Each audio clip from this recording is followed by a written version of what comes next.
Hello दोस्तों, तो आ गया है मीशो से एक और पार्सल जिसे मैंने मंगाया है। ये वाला एक बहुत ही प्यारा सा अनारकली कुर्ता सेट। तो चलो देखते हैं ये कैसा आया है।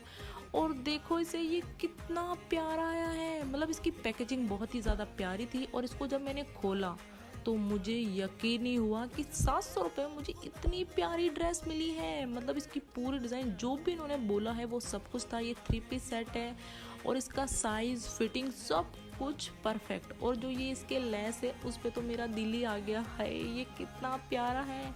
और इसका दुपट्टा तो सोने पे सुहागा है। मतलब यार तुम इसे आंख बंद करके ले लो, क्योंकि ये अच्छा नहीं, बहुत ही ज़्यादा अच्छा लगा मुझे।